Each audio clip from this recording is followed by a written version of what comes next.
¿Cómo andás, Vos Gerardo? sabés que, bien, bien. Vos sabés que este, ayer estuve pensando como 14 días esta columna, porque quiero decir algunas cosas que creo que van a ayudar este, a superar ciertos temores que hay en mucha gente, mucha gente que interviene en la vida pública.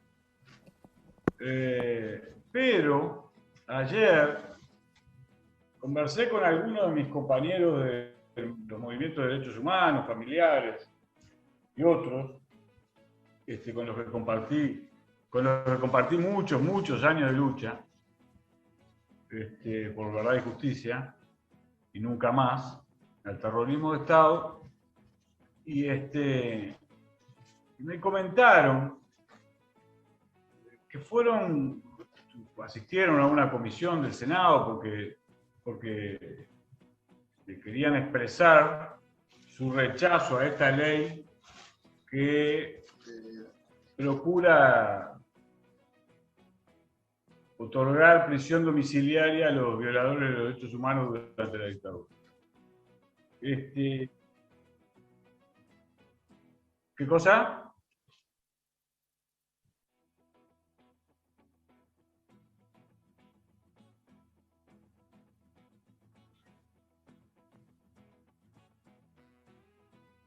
Vías desde Europa, que Sí, están sí, levantando y firmas.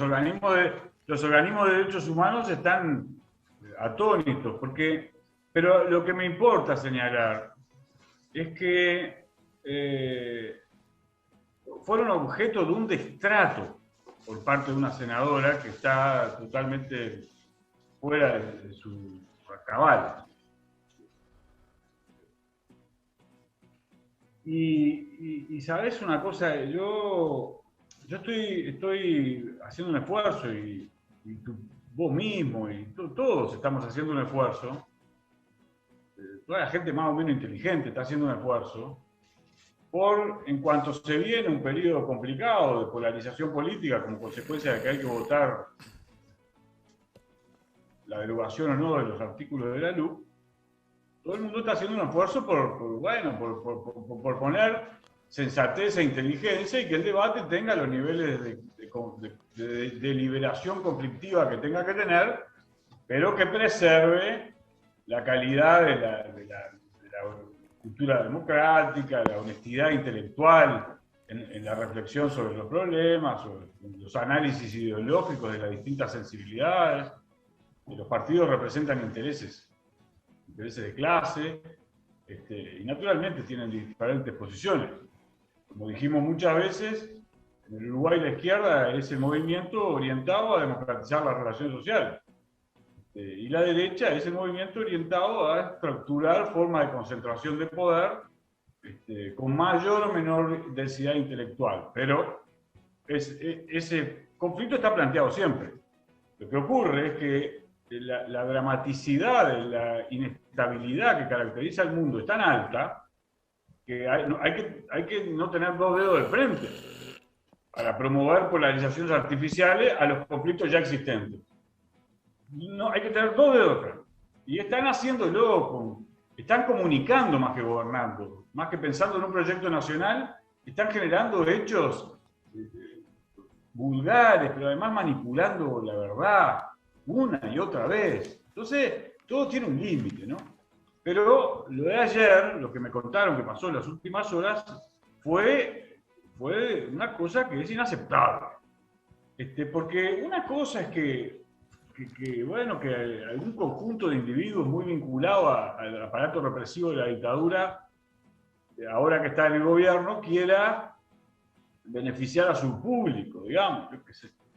Pero otra cosa es que gente inteligente y seria se pliega a esto que es la banalización del mal, como lo llamaba Hannah Arendt. Porque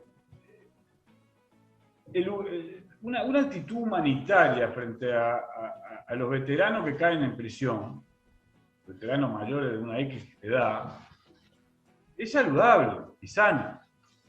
Pero si tú aplicás esa lógica a quienes violaron mujeres, torturaron a gente colgada y atada, torturaron salvajemente, asesinaron a personas y las enterraron sin decir dónde estaban, ocultaron la información, es decir, ejecutaron prácticas de terrorismo de Estado de una brutalidad impresionante, inhumana, atroz.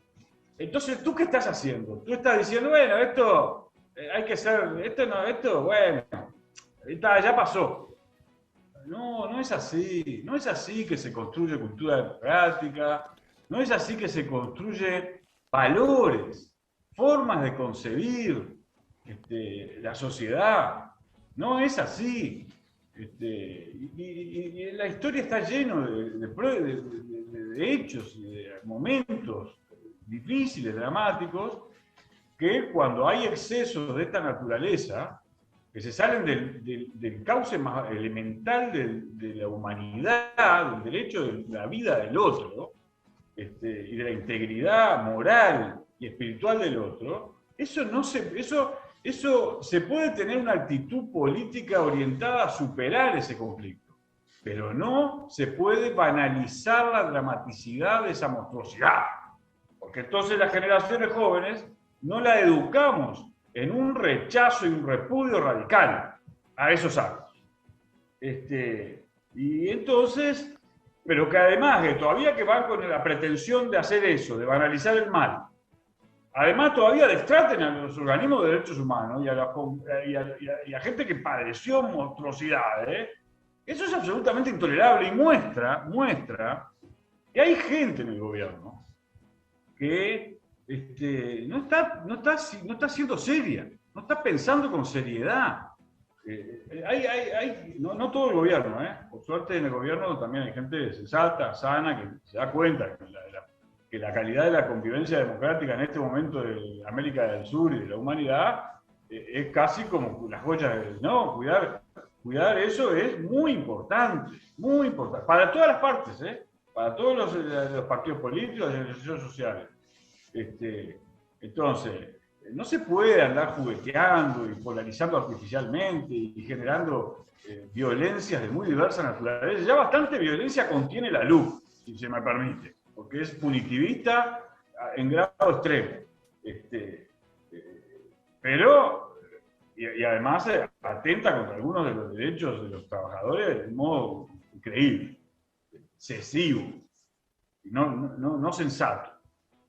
Además todavía se producen artificialmente voluntades polarizadoras, radicales. Entonces no es así, no es así. En la izquierda no tenemos que hacer notar, como hicieron los senadores que se fueron de sala cuando montaron este circo ridículo, orientado entre otras cosas, a debilitar la imagen de la empresa que nos permite entrar en la sociedad del conocimiento. Una cosa increíble lo que están haciendo con Antel. Increíble. Porque afecta a sus propios intereses estratégicos a mediano plazo. Entonces, es increíble lo que están haciendo. Entonces, deterioran la imagen de las empresas. Y después, además, tienen que salir a decir, y venden energía ahora. Porque el Frente Amplio hizo una modificación tan formidable, una reforma de la matriz energética tan formidable, que permite generar ingresos para solventar muchos de estos fenómenos complejísimos que nos están viniendo de la economía mundial. Porque es cierto que nos vienen algunos fenómenos positivos, por suerte, y el precio de las materias primas está subiendo, y entonces toda la producción agropecuaria, sobre todo la cerealera, se consolida, y la cárnica, y eso nos viene fantástico. Pero también es cierto que hay fenómenos de inestabilidad mundial, la situación en Argentina, la situación en Brasil, que es terrible, en algún momento puede estallar, se están yendo los capitalistas más avanzados, más innovadores de Brasil, se están yendo no del capital, se están yendo a vivir a Nueva York, a Madrid, a Lisboa. Es decir, la crisis brasilera es gravísima. Entonces no se puede ser superficial. No se puede ser superficial y yo quería dejar señalado eso porque me parece que corresponde hacerlo una y otra vez. Entonces voy a tratar, como me quedó poco tiempo, quería poner énfasis en esto, voy a tratar de subrayar un fenómeno que seguramente muchos radioespectadores van a considerar que no tiene la trascendencia que yo le asigno. Pero yo considero que sí tiene trascendencia.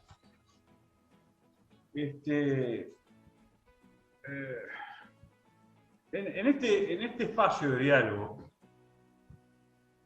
nosotros hemos enfatizado, porque es una realidad objetiva y hay que considerarla cuando analizamos qué está pasando en el mundo, que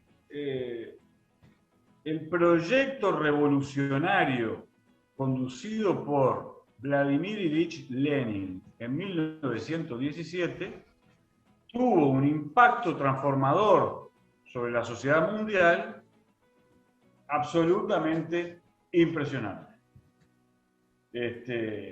Y China, la China actual, con esa forma de democracia directa que está intentando perfeccionar, controlando políticamente al capital, al mundo del capital, al mundo de la producción de riqueza, es un factor real que está ahí, que influye en los acontecimientos mundiales de modo cada vez más decisivo. Entonces, empezó a surgir una cosa rarísima, que es como una... ¿viste como pasa con frecuencia que a Marx lo vienen matando desde hace 150 años? Más o menos, cada 2, 3, 4, 5 años lo matan. A Marx dice, ya no sirve más, no importa más. La teoría de la evolución productivo-cultural de la humanidad y el método de interpretación de la realidad para transformarla en la orientación de la democratización de las relaciones de más no tiene ya vigencia porque pasó esto. Y de repente aparece Macron, que es el presidente francés, y dice en una revista para los jóvenes, dice lean a Marx. Entonces, ¿por qué? Porque no se puede entender la realidad mundial sin estudiar seriamente a Marx. ¿Qué pasa con Lenin? Lenin fue un heredero del pensamiento de Marx y además vivió en una situación revolucionaria mundial, con una guerra mundial, con el imperialismo salvaje intentando dominar el mundo, y fue el líder de una revolución. Entonces, planteó una teoría de la revolución para ese momento histórico y tuvo éxito, fue eficiente. Más allá de que su propia teoría pretendía que la revolución tuviese lugar, la experimentación de la democracia directa mediante y la implementación de un desarrollo capitalista acelerado, porque el capitalismo es ese sistema que existía y no se sustituye porque uno diga lo sustituyo. No, tiene que emerger una nueva forma de organización del trabajo social. Entonces, la teoría de la revolución de Lenin, que era una democracia directa, es decir, la política por la abrumadora mayoría de la sociedad dirigiendo al proceso de desarrollo y al proceso de la civilización, generando así una forma de organización de la sociedad que resultara modélica, porque se esperaba que estuviesen países muy avanzados tecnológica y culturalmente, como Alemania, Francia. Imagínate si la revolución hubiera tenido lugar en Alemania, Francia, Italia, Rusia y China. No hubiese habido Segunda Guerra Mundial, te lo garantizo, porque hubiese sido la experimentación de un tal nivel de sofisticación que hubiese actuado como modelo civilizatorio para el resto del mundo, de cómo organizaba la democratización de la relación social. Pero eso no pasó, sabemos que no pasó. Tuvo lugar en países muy atrasados, como Rusia y China, y entonces se vivió un periodo burocrático autoritario, denominado stalinista, que fue horrible, la verdad. Pero a partir de Deng Xiaoping se recuperó el pensamiento de Lenin y, según su teoría de la revolución, y eso tuvo un impacto mundial impresionante. Entonces, ¿qué está pasando? Empiezan a surgir una nueva forma de anti-stalinismo y de anti-leninismo grosero. Porque si tú tomas de un pensador una frase cualquiera de un libro, ¿no? Por ejemplo, el ¿Qué hacer? Escrita en 1905, 1906, no me acuerdo. Y decís que eso es una tesis marxista, tú sos un idiota, que no entendiste a Lenin. Sí. O a ningún revolucionario dialéctico que interviene en un momento histórico y según ese momento histórico planifica una estrategia, según una teoría del desarrollo, y después toma decisiones tácticas. Entonces, no se puede, eso lo otro es de manual, es una vulgarización brutal. Y yo estoy observando, y me llama la atención, ¿sabes? Particularmente algunos ingenieros que recibieron buenas bibliotecas y tienen algo de cultura, pero son muy burros. Estoy observando una crisis intelectual en relación a lo que pasó y está pasando y ante el hecho histórico está China ahí, que es el más eficiente proceso de democratización de las relaciones sociales en la historia de la humanidad. Y que siguió a Marx, a Lenin, a Engels, a Gramsci, a Lukács y a Deng Xiaoping. Entonces eso provoca algo que es insano. Es insano para los propios individuos. Y entonces yo hace día y día y vengo pensando, ¿pero qué pasa acá? ¿Qué es lo que está pasando? Y yo quería dejar expuesto esto, ¿sabes? Simplemente para que quede como reflexión, como contribución a bajar la pelota al piso, a pensar con seriedad. La crisis de la Unión Soviética fue monstruosa.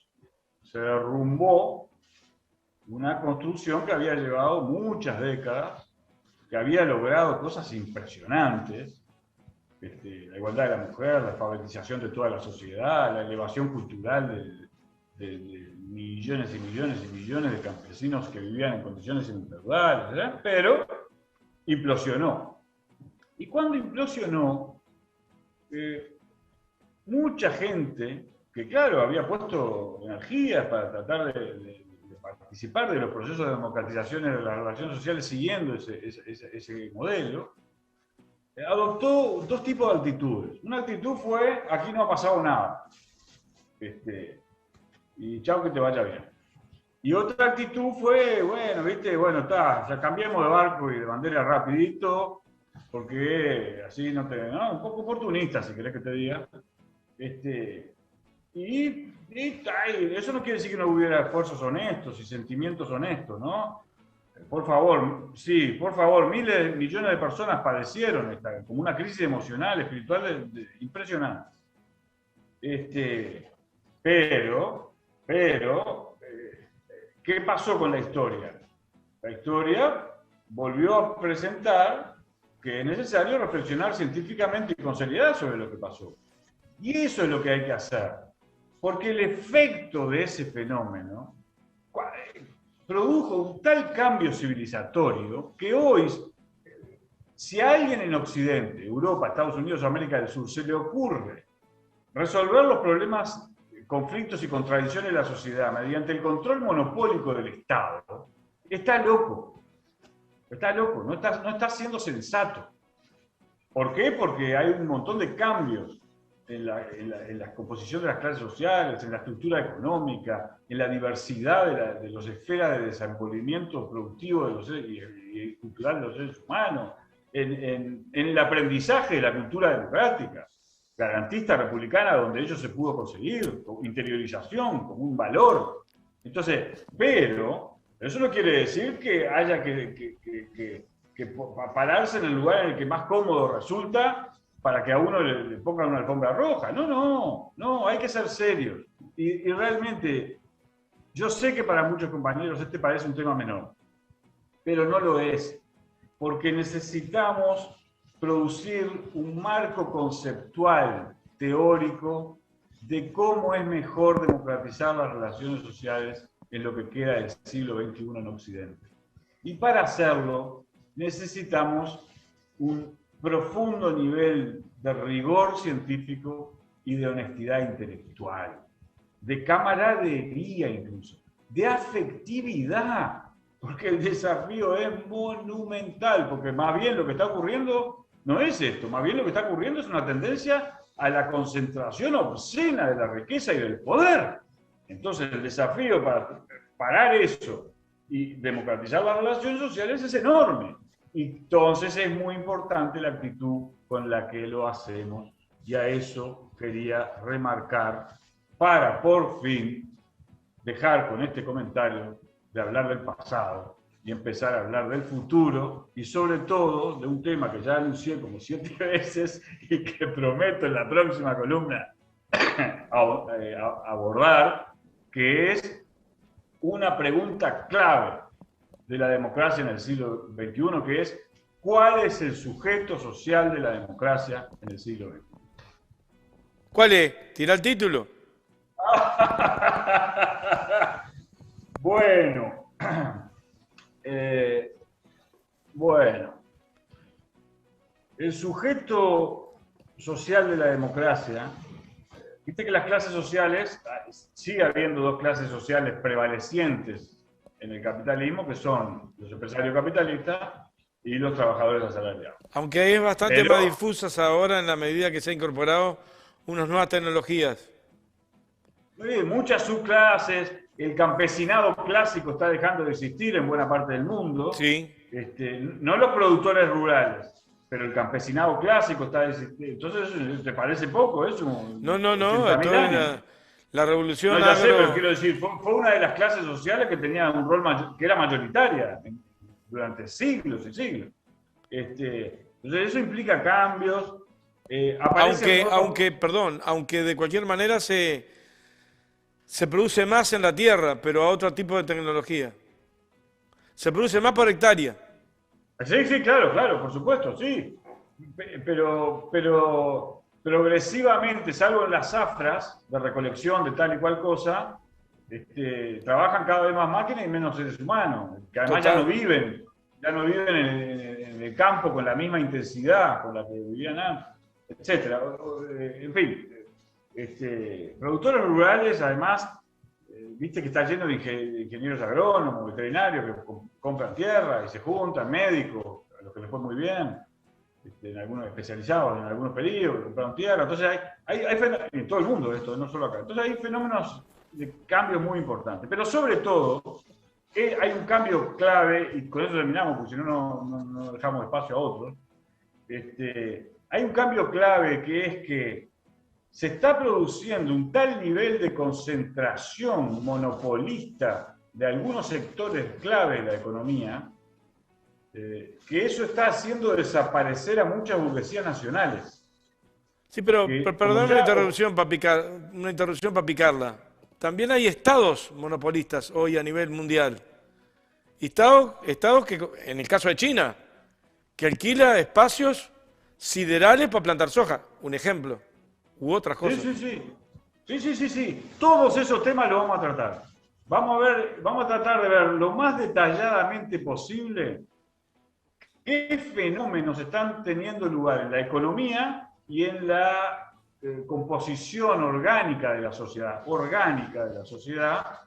y los efectos de las nuevas tecnologías que empezaron a caer sobre nosotros, para determinar, o por lo menos arriesgar, una hipótesis sobre cuál puede ser el sujeto social de la democracia en el siglo XXI, lo que es absolutamente imprescindible hacer, entre otras cosas, para generar la conciencia de ese sujeto y que pueda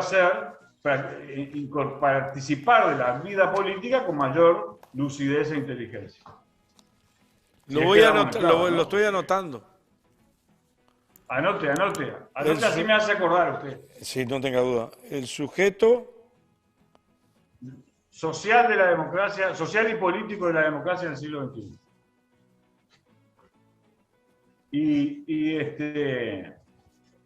Y advierto que vengo estudiando este tema hace mucho tiempo, pero que solo tengo hipótesis, ¿no? Todavía no puedo arriesgar una teoría, un marco conceptual completo del asunto.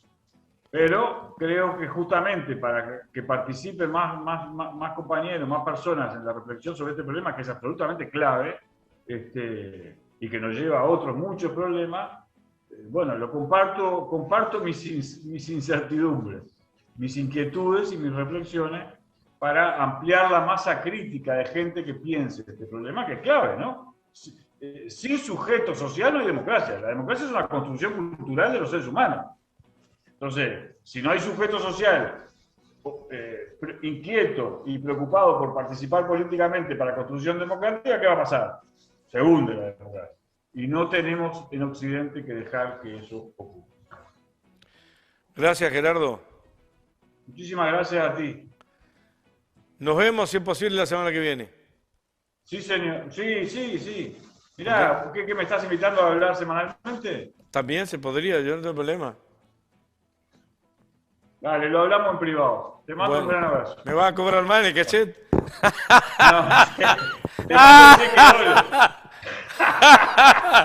No, pícaro vos, Nos vemos, dale. Cuídate. Un abrazo. Cuídate.